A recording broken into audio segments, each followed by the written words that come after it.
الغرفة رقم 27. الفيديو اللي محدش كان المفروض يشوفه. لو شفت الفيديو ده كامل انت مش هتطلع منه نفس الشخص.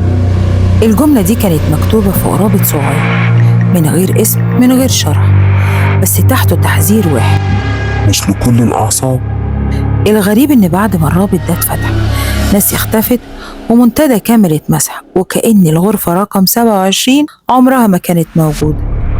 في سنة 2016 واحد من أخطر منتديات الدارك ويب، منتدى اسمه البلاكفيل، نزل عليه بوست من حساب اتعمل في نفس الدقيقة ومرجعش يكتب تاني ولا كلمة.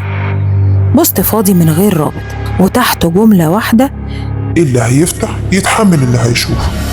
الناس افتكرت انه تهديد عادي زي آلاف الفيديوهات المفبركة، بس الفضول هو اللي بيكسب. أول لقطة كاميرا ثابتة، غرفة خرسان، نور أبيض، وفي نص الكادر كرسي معدن مربوط فيه شاب مش بيتحرك ومش بيصرخ ومش بيقاوم. المرعب بقى إنه كان صاحي 20 دقيقة كاملة من غير ولا كلمة ولا شخص يدخل الكادر، غير صوت نفس وصوت ساعة بتدق، كأن الوقت نفسه هو اللي بيعذبه. بعد 23 دقيقة باب حديد اتفتح وشخص دخل لابس اسود في اسود، قناع أبيض من غير ملامح. صوته كان متغير وقال جملة خلت ناس كتير تقفل الفيديو: احنا مش هنا عشان نقتلك، احنا هنا بنشوف الإنسان بيختفي ازاي من غير ما نلمسه. بدأوا التجربة. نور بيطفي فجأة، صوت أطفال بتضحك وصوت ست بتنادي باسمه وتسجيلات قديمة ليه مع أهله. ساعتها الضحية انهار، بس مش انهار بالصريخ، انهار بالسكوت أكتر، وعينه فضلت مفتوحة بس ما بقاش عنده أي تركيز، كأنه بيبص في فراغ ومفيش حد في الأوضة. في نص الفيديو الكاميرا عرضت صورة قديمة للضحية من فيسبوك بنفس الوشم وبنفس الجرح. يعني إيه؟ يعني اللي حاصل ده حقيقي مش تمثيل ومش فيلم؟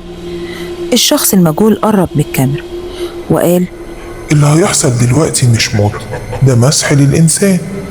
وبعدها الكاميرا قربت من وش الضحية والفيديو سكت، مفيش صريخ ومفيش دم، بس عينه فاضية وكأنه بيبص في الهواء. الفيديو قطع فجأة والشاشة بقت سودة وكلمة واحدة ظهرت على الشاشة: completed. وبعدها بساعات المنتدى اتقفل والحساب اتحذف، وأي نسخة للفيديو كانت بتظهر كانت بتختفي.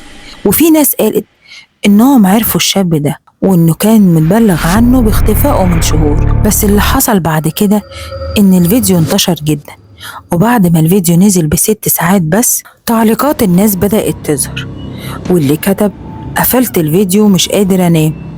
واحد تاني كتب: الصوت لسه في وداني، الشخص ده حقيقي أنا شفته قبل كده. وفي حساب كتب تعليق واحد واختفى بعدها على طول، قال: الغرفة دي مش أول مرة تشتغل، لكن كان في واحد مميز جدا اسمه إكس 47. واحد من أخطر التعليقات قال إنه اشتغل زمان في شركة أمن إلكتروني، وإنه شاف نفس الكاميرا ونفس زاوية التصوير في قضية قديمة اتقفلت ضد مجهول. وقال جملة مرعبة جدا: الفيديو على فكرة مش بس مباشر، ده تسجيل لتجربة اتعملت أكتر من مرة. بعد انتشار الفيديو ناس بدأت تربط بينه وبين بلاغات اختفاء قديمة. شباب في نفس العمر اختفوا من غير أي أثر، آخر ظهور ليهم كان على الإنترنت، وكلهم كانوا أعضاء في منتديات مظلمة. الغريب بقى إن كل القضايا دي اتقفلت بسبب عدم وجود دليل مادي. مستخدم تاني نزل بوست طويل وقال إن رقم 27 مش رقم عشوائي، قال إن في تجارب نفسية قديمة.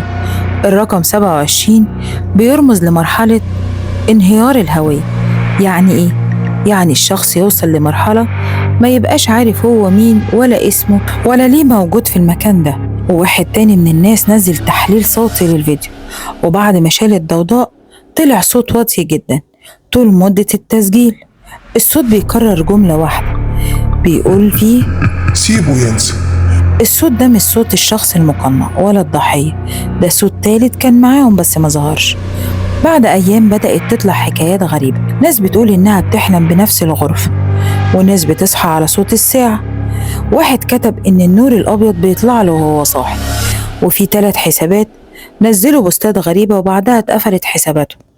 هو كان باصص علينا من الكاميرات. واحد تاني عمل محاولة تتبع الIP للفيديو بس فشلت، لكن حاجة واحدة اتعرفت، إن الفيديو اترفع من شبكة مش موجودة على أي خريطة ولا مربوطة بدولة. والسؤال بقى اللي محدش عارف إجابته لغاية دلوقتي، الشاب ده مات ولا خرج ولا اتحول لحاجة تانية؟ وليه كل اللي دخلوا الغرفة اختفوا بس سابوا أثر نفسي في كل اللي شاف فيديوهاته؟ في جرائم ما بتتعملش علشان تقتل، لكن علشان تمسح الاسم والذكريات والإحساس إنك إنسان. والدارك ويب مش عالم تاني، ده عالمنا بس من غير قوانين ولا رحمة. يمكن الغرفة رقم 27 مش مكان، يمكن حالة، وأول ما تكمل الفيديو للنهاية انت دخلتها من غير ما تحس. لو عجبتك الحكاية اشترك في القناة واستنى حكاياتي اللي جاي.